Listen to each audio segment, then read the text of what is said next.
पिया, तुम काली, ऊपर से काली साड़ी, अब वो अच्छी दिखेगी क्या तुम्हारे ऊपर? पहले ही तुम्हारे रंग को देखकर लोग ताना मारते हैं।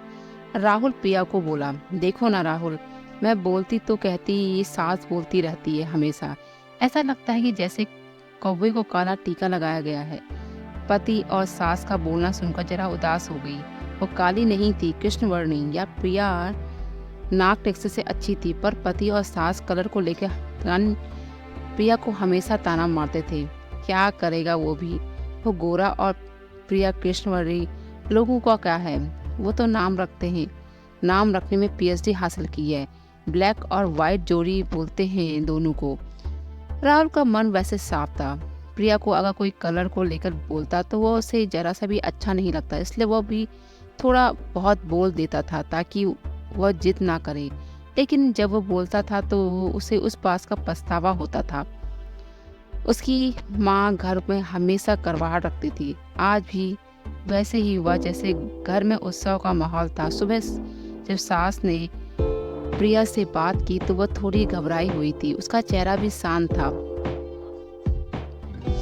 राहुल वास्तव में खुद पर शर्मिंदा था। अपराधी की तरह बैठने के बजाय वो काम के लिए बाहर गया। कई सारी महिलाएं काली साड़ी पहनकर सड़कों पर चल रही थी। सभी ही गोरी थी, ऐसी नहीं थी, लेकिन उन पर वो काली साड़ी अच्छी लग रही थी। राहुल काम की जगह पर गया। उसका बचपन का दोस्त बिक्की और उसका पूरा परिवार साथ में था। जान पहचान हुई तभी पीठ के पीछे से बिक्की की पत्नी आई। वो भी काली सांवली ही थी, काली साड़ी पहनी हुई थी। पीछे से एक आवाज आई, प्रतीक्षा दीदी, अच्छी दिख रही हो आप, आपकी साड़ी भी अच्छी है और आप भी। प्रतीक्षा के चेहरे पे खुशी आई और ज्यादा बिक्की खुश हो गया था। राहुल बिक्की को कौतूहल से देख रहा था।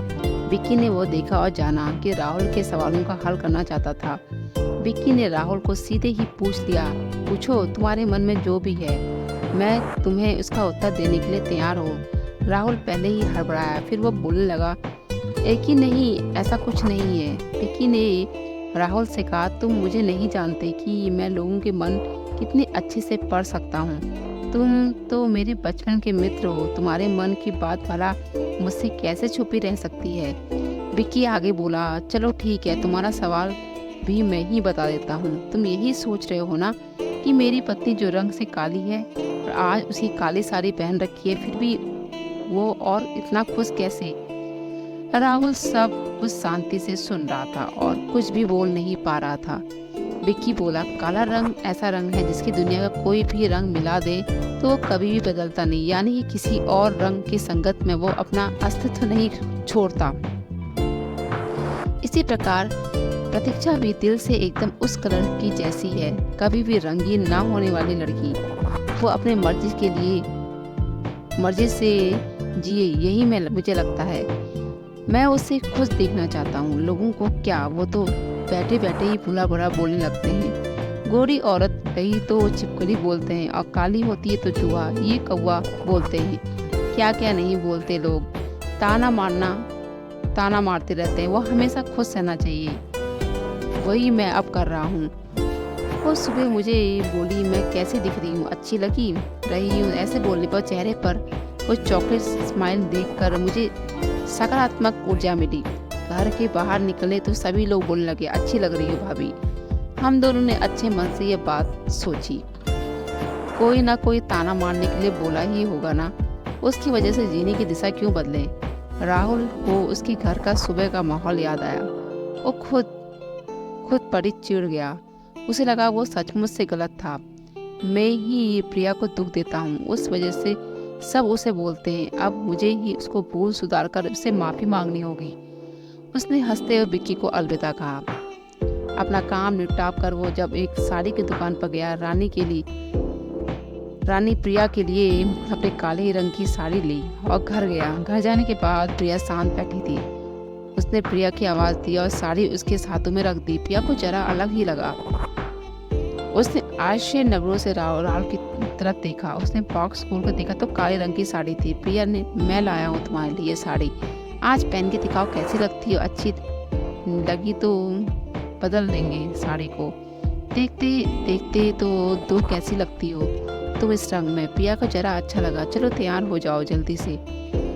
एक क्लाइंट के पास जाना है, उन्हें बुलाया है जोड़ी में। राहुल ने बोलना सुनकर प्रिया तैयार होगी। काली साड़ी में वो हल्का सा मेकअप में लंबे बालों की चोटी राहुल भी क्या, राहुल की माँ ने रानी को देखते ही रह गई। राहुल बोला, प्रिया सॉरी। अरे लोगों की बातों में आकर हम हमेशा बोलता रहा और खरा सौंदर्य इसमें है, यह तो भूल गया। रंग दो ही हैं, ये जानकर फिर जीना क्यों छोड़ दें। अपनी खुद की पसंद छोड़ दें क्या। तुम्हें काली रंग की साड़ी पहनना पसंद है तो तुम पहन लो, बहुत अच्छा लगता था ना। पर मैं हमेशा तुम्हें टोकता रहा। अब मुझे समझ में आया कि किसी भी रंग में रंगते वक्त मन साफ हो तो खूबसूरती निखरती है। तुम चाहती हो कि वो ऐसे ही जियो, मैं कभी भी तुम्हें नहीं बोलूँगा। हाँ, सचमुच सुंदर दिखती हो तुम, तुम्हारे रंग पर अच्छा खिलता है काला रंग।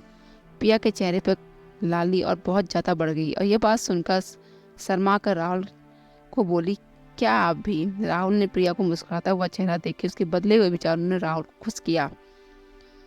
मन ही मन में राहुल ने विक्की को धन्यवाद दिया, क्योंकि यह परिवर्तन विक्की के शब्दों द्वारा हुआ था।